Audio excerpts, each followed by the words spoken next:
Do your monster games look like this?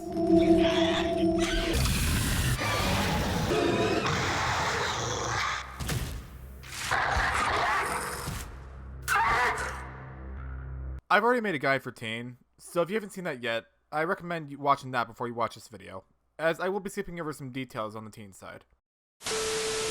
Since VHS is still in closed beta and doesn't have that much of a tutorial, I've decided to make one for Monster and Teen. Hellbent has been releasing more keys to the public, and at this rate, the number of keys people have will be more than the number of times Kenzo's missed Molotov throws.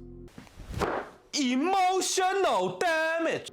Well, the weird thing is I've hit all of them. Yeah? So you've decided that you want to play the monster role in VHS. Well, I'm here to help you learn.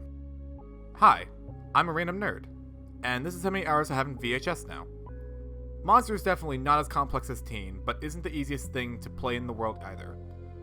This video will go over how to play Monster, some basic strategies to help you win against the annoying pests that are the teens, and overall,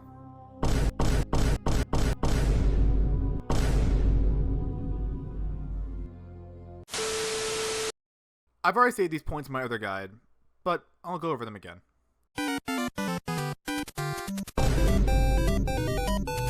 This game is a 4v1 ASIM like Dead by Daylight, but they play completely differently. If you think your expert killer skills of running around the map and pressing M2 occasionally to use your power are going to transfer here, you're in for quite a rough time, buddy. This game takes planning, observing, mastering the mechanics, and genuinely outplaying. While this issue isn't as prevalent for new Monster players, if you're going against experienced teens, you will get your ass kicked, and, well, that's okay. This issue is somewhat resolved by the early version of the MMR system they have implemented, but you still may get matched against some super experienced teens. Learn from your mistakes, watch other people play, and do your best to resist the game urge to throw your keyboard or controller across the room in pure rage.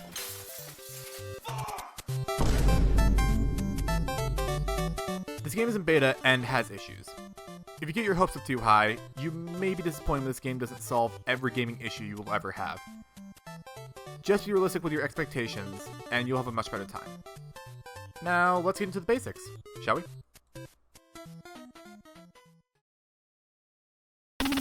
Your goal as a monster is simple. Oop, sorry, let me slow it down for you. Kill the teens. But it's also the teens' goal to kill you. Do you see these weird purple symbols at the top of your screen? Those are Sigmas, or your quote-unquote health. If the teens hit you with a weapon enough to cleanse a Sigma, you will die! Nah, just kidding. You'll be banished temporarily, and will respawn after a short duration. While banished, you cannot attack or see teens, nor can they attack or see you. However, you will make this audible noise.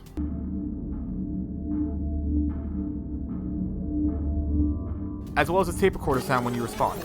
If the teens cleanse all 4 of your Sigmas, You will die! Shut your fucking mouth! But nerd, dying sounds— shut up, we already did this joke in the other video. Each teen has 4 health bars that you can't see, but they can. If you hit them, you'll deal a chunk of damage to their health bars and put them in the injured state. If you hit them again, they'll be downed and in the prone state, and they will slowly lose health over time. In addition, if they have a weapon that you down them with, they'll lose that weapon. Upon dealing enough damage to a teen, they will die a painful death. It should be noted that teens can heal themselves from injured to healthy, and can pick up downed teens. Normally it takes 2 hits to down a teen, but there is an exception to this rule. If you become enraged either through hitting teens but not downing them, or through feasting on a downed teen, then no matter what health state a teen is in, if you hit them, they'll go down instantly. It should be noted that if you down a teen or get hit with a weapon, your rage bar will reset. When you hit a teen, you will scream, which disrupts any teens nearby, preventing them from running and hitting you with a weapon while you're vulnerable. However, you will also look straight up, which will give the teens a chance to run or hide. You can track where teens are running to by listening for their footsteps or grunts of pain, and looking for the trail they leave behind when injured. Now, hitting and downing teens is quite tricky, especially if they have weapons, so that's why as a monster, you have 3 abilities. One is for offense, one is for defense, and one is for tracking and locating teens. Let's take Wart, the goodest bully in this game, as an example. Wart's offensive ability is his lunge, which leaps him forward and creates a small shockwave when he lands, which staggers any teen caught in it. Wart's defensive ability is his acid armor, which gives him a shield that will block incoming damage and will allow him to absorb a full weapon hit before it breaks. Wart's tracking ability is his echolocation, which will reveal the location of teens where they were when the echo touched them. It should be noted that each of these abilities has a cooldown to prevent them from being spammed over and over again. I won't go over every ability in this video, but I do recommend you go into the practice range to test out each monster to understand their abilities. If you and the team suck at finding each other, an upside down triangle or the rift will spawn. Either side can claim it, and whoever gets it gets wall hacks on the other team until either one side gets hit or the timer runs out. That pretty much covers the basics of how to play Monster. Now let's talk some. Teams will need to go to crafting stations to create weapons, so you should patrol these stations to see if teams are crafting weapons with them. This will apply pressure to the teams to get them off stations, giving them less time to craft, which in turn means fewer weapons you have to deal with. You can hear teams crafting at stations by listening to the sounds each station makes.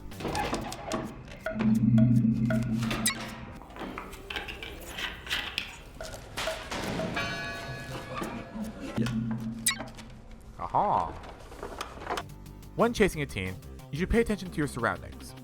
If you hear someone crafting at a station, it may be a good idea to leave that person you're chasing to pressure the other team off their station. You should also pay attention to where you're going, as the team you're chasing may run you into a spot where the teammates can ambush you with a weapon. If a team has a weapon, but you don't have your defensive ability ready or a way to get away, you can use nearby objects around you to provide cover and protect yourself. Sticking close to walls and doors will make this easier in long corridors. However, this won't work with all weapons, so I recommend taking some time to learn what each weapon does so you can play around them. Some weapons, like the sword or ray gun, are projectile based, which gives you the option of strafing or dodging around those shots if you're confident enough. Your screen will cancel out any lingering weapon effects it hits, such as sword wakes, Molotov fire, RC helicopters, and slingshot projectiles. Some weapons will need to build up damage to kill your Sigma. If you're close enough to a team when they start hitting you, you can try to get close enough to hit them before they kill your Sigma, canceling out any damage they did to you. Subsequent hits with the same weapon type will stun you rather than banish you, but that doesn't mean they're an idle threat. They can be used to set up another team with a weapon to make it easier to hit you, or they can be used defensively if you try to go after them. If you see someone with a stun weapon, you should consider if the other teams have weapons that can kill your Sigmas. If they do, you should be cautious about going after that person with a stun weapon. If they don't, it might be a good idea to get them to waste their weapon or force them to stun you so they're left defenseless.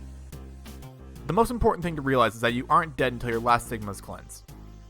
You can use this to determine how you play depending on the situation.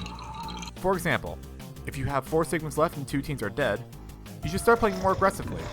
Or alternatively, if you're down to 1 Sigma and no one's dead, you should start playing a lot more defensively.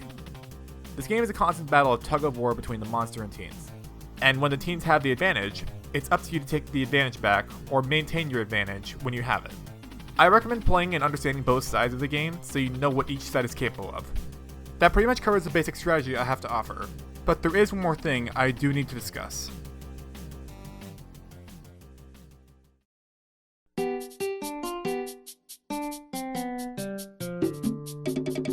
I mostly discussed this in my team guide, so I don't really feel like repeating myself. All the info I discussed in my other video applies to monsters as well. The only thing I didn't cover in my other video is monster mutations, which are exclusive to monsters obviously. Mutations can be obtained in the monster's respective journey. These will allow you to modify the monster's power to your liking. Some will give you more information, some will make your abilities last longer, some will give you abilities extra effects, etc, etc. Again, if you want more info on journeys, perks, customization, and the shop, go check out my team guide. That about wraps it up for this video. Early access for this game is coming out soon, and as this video's release, the devs are releasing a lot more beta keys. This game is in a really good state, and the devs are super chill and fun to play with. You may notice that in one of the clips, I went against Kenzo and Jovo, 2 of the people developing this game. I asked Kenzo to smile on his stream, and he happily obliged.